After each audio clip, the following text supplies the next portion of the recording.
I'm Thersa Matsura, and you're listening to Uncanny Japan. Imagine this.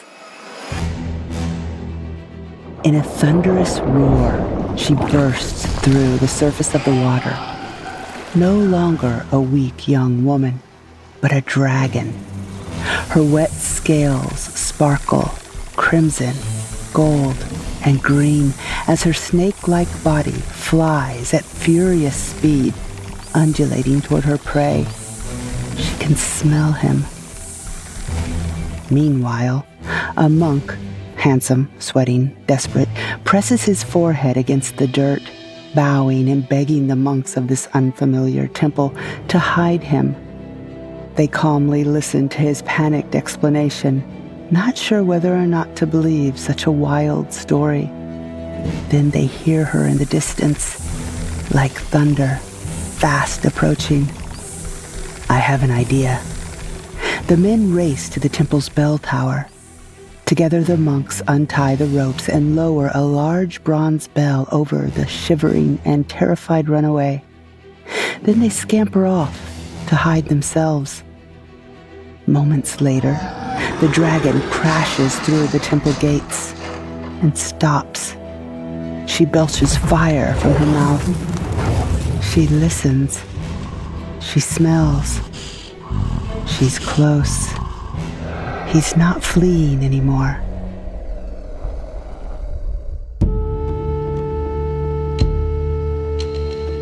I'm author Thersa Matsura, and this is Uncanny Japan, the podcast about all the delightful, weird, and more obscure nooks and crannies of Japanese culture.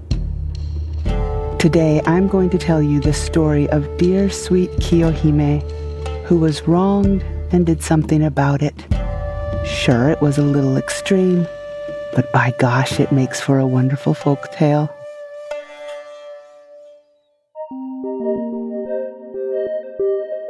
Real quick, I want to thank everyone for ordering and reviewing the Book of Japanese Folklore by me, Thersa Matsura, published by Adams Media. And if you haven't already, but you want to, I'm both nudging and thanking you in advance.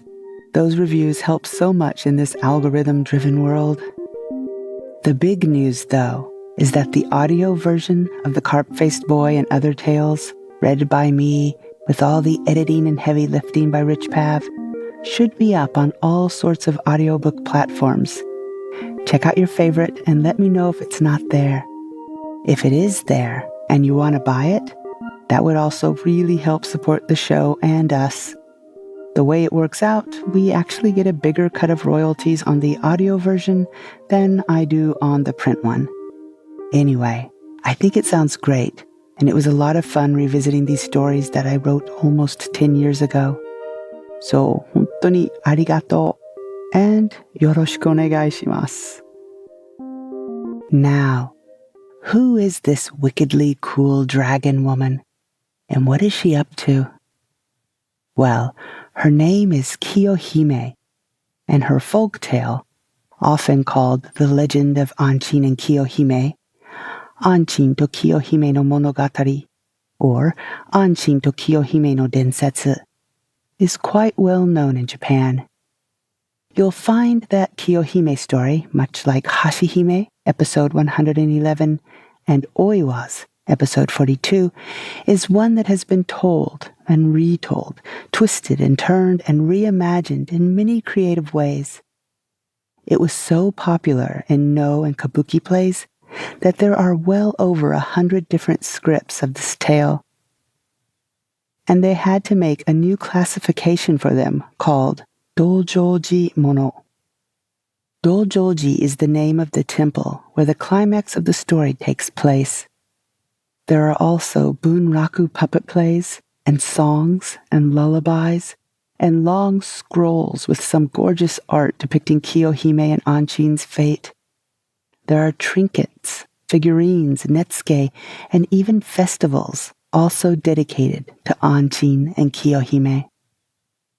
So today I'll tell you both the original tale and then a later version, so you can see how it has evolved over time.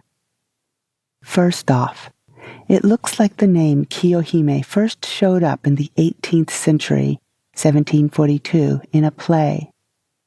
But before that, you'll find Anchin's name. He's the one under the bell. It can be found in the early 1300s. Any stories that mention both Kiyohime and Anchin together come from the Edo era, 1603 to 1868, or later.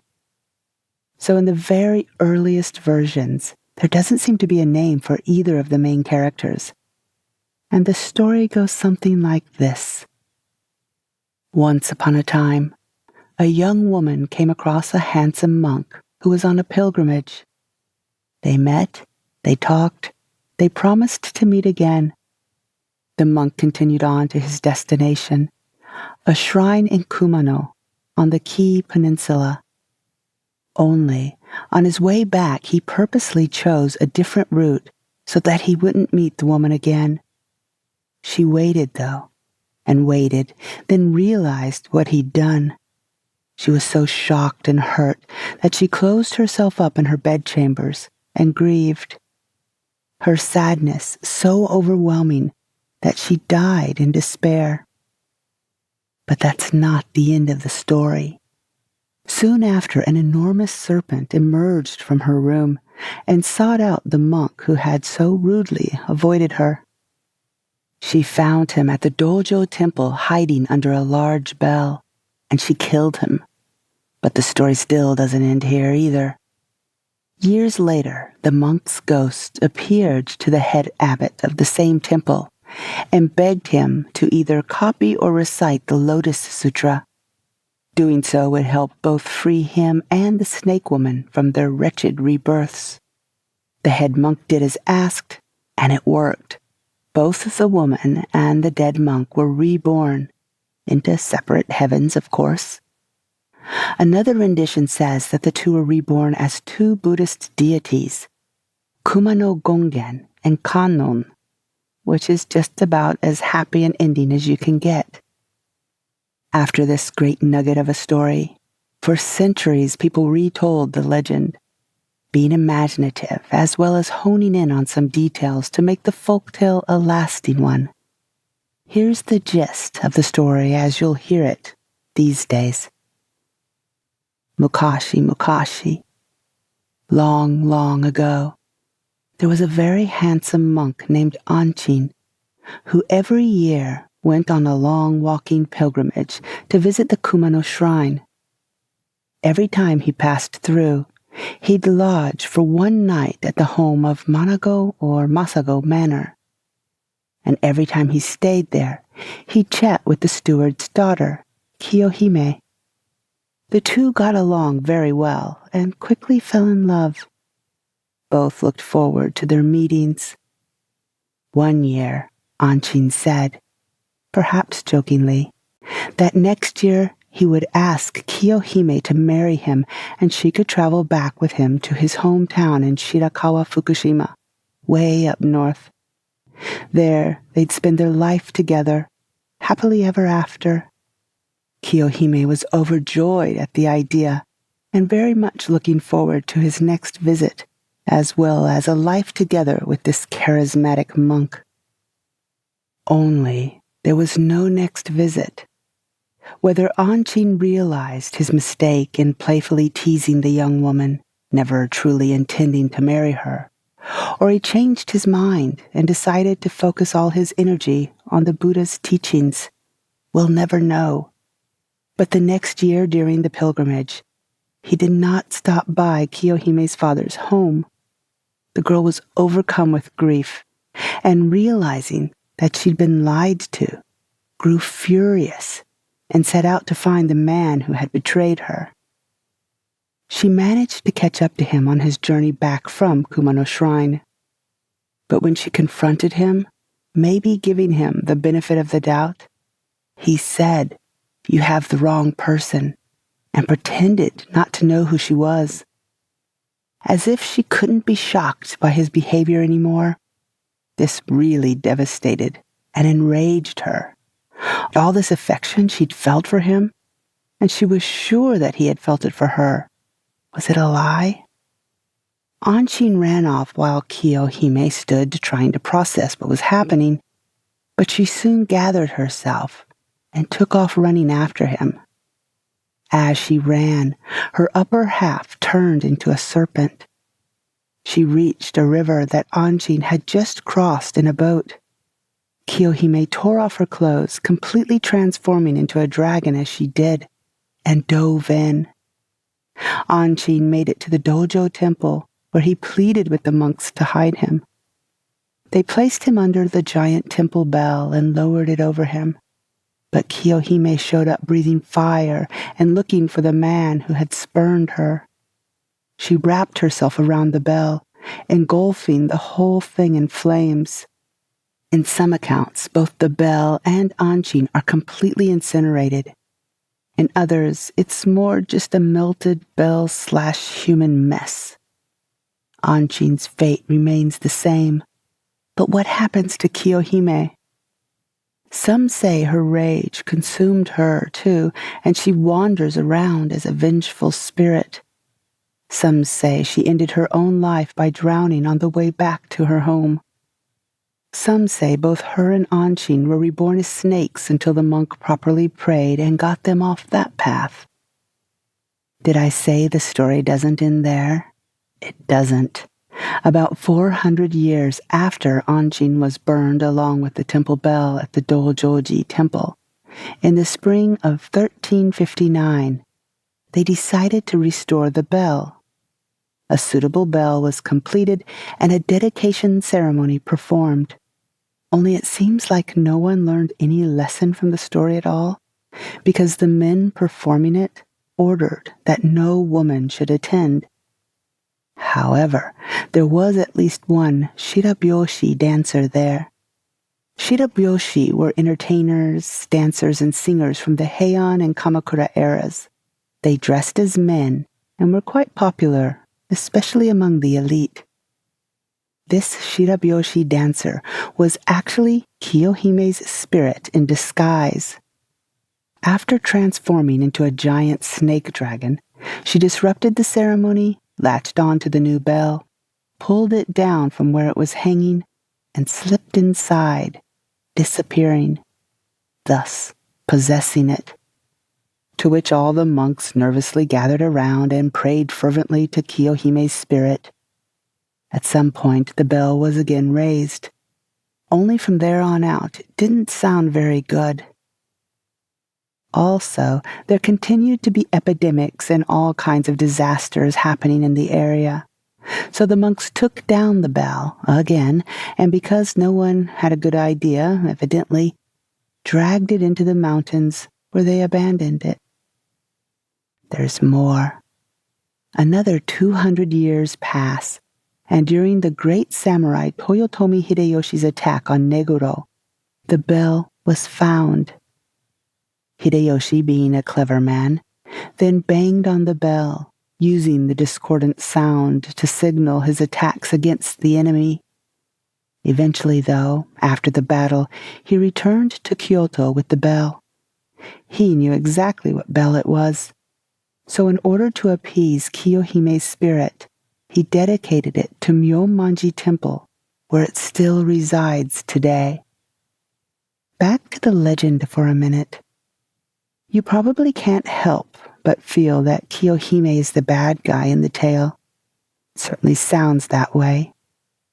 Some tell the story saying that Kiyohime met Anchin only once and falls hopelessly in love, with the rest of the story being the same. But that one seems a little much to me. If that were the case, it's cheap and lazy motivation, a crazy woman goes crazy story. I prefer the version where they have known each other over time. That changes the dynamic somewhat. Another detail that isn't included much these days, but really changes things, is that Kiyohime was 13 years old at the time. A couple places say 16. But yes, of course, back in olden times things were different. Life expectancies were much shorter, and the age of marriage much younger. Not knowing either party's true intentions makes it more intriguing. Were they both in love? Did Anchin have a change of heart? Was he just joking, not thinking he'd been taken seriously? Did his visit to Kumano reaffirm his devotion to a spiritual path, and he just couldn't bear to see Kiyohime again, as he didn't want to break her heart, or his? All of this is speculation. Still, the ending is fantastically dramatic and wonderful. Let's see, where did we leave off? Kiyohime, infuriated, has transformed into a large fire-breathing snake dragon and has tracked down Anchin, who is cowering under the temple bell. She's just burst through the temple gate.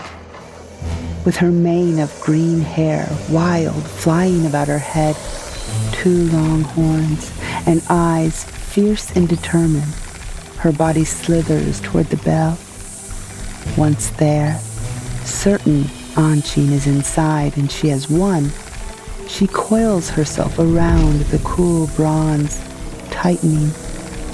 She opens her dragon mouth, revealing her fangs, and bites down on the top of the bell and holds on. With her tail, she strikes the bell and fire erupts. From her mouth, she exhales more fire until the entire bell is engulfed in flames. There, she stays, latched on, the dragon and bell ablaze for 3, some say 6 hours. Only then does she uncoil from the mostly melted bell and leave. The monks from the temple now re-emerge, and after waiting for it to cool, tip the giant bell to find a thoroughly scorched and smoldering husk of the once handsome monk, Anchin. As they make plans to bury both him and the ruined bell on the temple grounds, Kiyohime is making her way home, shedding tears of blood. The end. Thank you for listening, and I will talk to you all again in 2 weeks. Bye-bye.